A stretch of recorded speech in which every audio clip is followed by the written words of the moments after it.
Hi hello dears, welcome back to my channel. ഇന്ന് നമുക്ക് നല്ല ടേസ്റ്റി ആയിട്ടുള്ള എളുപ്പത്തിൽ തയ്യാറാക്കാൻ പറ്റുന്ന സാമ്പാർ എങ്ങനെ ഉണ്ടാക്കാമെന്ന് നോക്കിയാലോ. എല്ലാവരുടെയും പരാതിയാണല്ലോ സാമ്പാർ ഉണ്ടാക്കുമ്പോൾ ടേസ്റ്റ് കിട്ടുന്നില്ല, ശരിയാകുന്നില്ല എന്നൊക്കെ. ഈ രീതിയിൽ നിങ്ങളൊന്ന് സാമ്പാർ ഉണ്ടാക്കി നോക്കൂ, നിങ്ങൾക്ക് എന്തായാലും ഇഷ്ടമാകും. ആദ്യം തന്നെ കുക്കർ എടുത്ത് അതിലേക്ക് മസൂർ ദാൽ ചേർത്ത് കൊടുക്കാം. സാധാരണ സാമ്പാർ പരിപ്പ് ചേർത്താലും മതി. ഇനി ഇതിലേക്ക് അരിഞ്ഞു വെച്ചിരിക്കുന്ന സാമ്പാർ കഷ്ണങ്ങൾ ചേർത്ത് കൊടുക്കാം.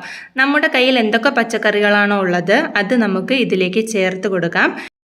ഇനി ഇതിലേക്ക് 10-15 ചുവന്നുള്ളി, 3-4 പച്ചമുളകും ചേർത്ത ശേഷം 1/4 ടീസ്പൂൺ മഞ്ഞൾപ്പൊടി, കുറച്ച് കായപ്പൊടി, ആവശ്യത്തിന് കുറച്ച് ഉപ്പ്, കുറച്ച് വെളിച്ചെണ്ണയും ചേർത്ത് കൊടുക്കാം. വെളിച്ചെണ്ണ എന്തായാലും നിങ്ങൾ സ്കിപ്പ് ചെയ്യരുത്, കാരണം വെളിച്ചെണ്ണ ഒഴിച്ചെങ്കിൽ മാത്രമേ ഇതിൽ കിടക്കുന്ന കഷ്ണങ്ങൾ വെന്തുടഞ്ഞു പോകാതിരിക്കുകയുള്ളൂ.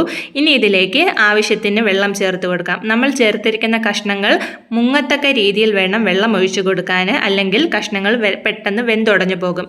ഇനി ഇത് നല്ല രീതിയിൽ മിക്സ് ചെയ്യാം. നല്ല രീതിയിൽ ഉപ്പെല്ലാം എല്ലായിടവും ആവുന്ന രീതിയിൽ മിക്സ് ചെയ്ത ശേഷം കുക്കർ അടച്ചു കൊടുക്കാം.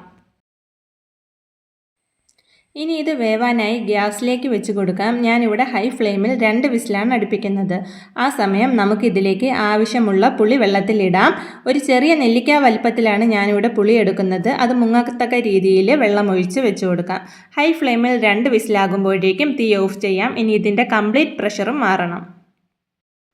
പ്രഷർ കംപ്ലീറ്റ് മാറിയ ശേഷം ഇനി ഇത് വേറൊരു വലിയ പാത്രത്തിലേക്ക് മാറ്റാം. അതിലേക്ക് നേരത്തെ പിഴിഞ്ഞു വെച്ചിരിക്കുന്ന പുളിവെള്ളവും ചേർത്ത് കൊടുക്കാം. ഇനി നല്ല രീതിയിലൊന്ന് മിക്സ് ചെയ്യാം. നമ്മൾ വേറെ പാത്രത്തിൽ മാറ്റിയില്ല എങ്കിൽ കുക്കറിൽ തന്നെയാണ് നമ്മൾ ഇട്ട് ഇളക്കുന്നതെങ്കിൽ കഷ്ണങ്ങളെല്ലാം വെന്തു പോകും. ഇനി ഇത് അടച്ചു വെച്ച് നല്ല രീതിയിലൊന്ന് വേവിക്കാം. ഈ സമയം വേറൊരു ചട്ടിയിൽ ആവശ്യത്തിന് എണ്ണ ഒഴിച്ച് ചൂടാകുമ്പോൾ 1 ടീസ്പൂൺ കടുകും 1/2 ടീസ്പൂൺ ജീരകവും ചേർത്ത് ഒന്ന് പൊട്ടിച്ചെടുക്കാം. ഗ്യാസിൻ്റെ പ്രശ്നമുള്ളവർ ജീരകം ചേർക്കുന്നത് നല്ലതായിരിക്കും.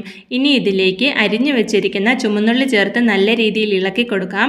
ഇതൊന്ന് ചെറുതായി മൂത്ത് വരുമ്പോഴേക്കും ഇതിലേക്ക് 2 വറ്റൽമുളക് ചേർക്കാം. വറ്റൽമുളകും ഒന്ന് ചെറുതായി മൂത്ത് വരുമ്പോഴേക്കും ആവശ്യത്തിന് കുറച്ചധികം കറിവേപ്പില ചേർത്ത് കൊടുക്കാം.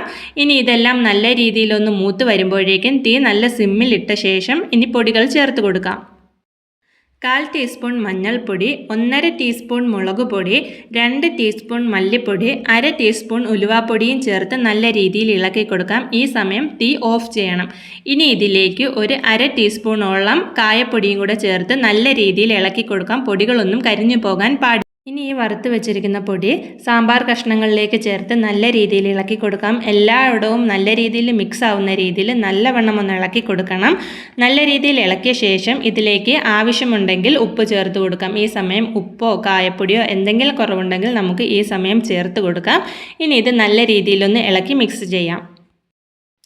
വളരെ ടേസ്റ്റി ആയിട്ടുള്ള സാമ്പാറിൻ്റെ റെസിപ്പിയാണ് ഇത്. നമ്മൾ ചേർത്തിട്ടിരിക്കുന്ന വെണ്ടയ്ക്ക ഉൾപ്പെടെ ഒരു പച്ചക്കറികൾ പോലും ഉടഞ്ഞു പോയിട്ടില്ല.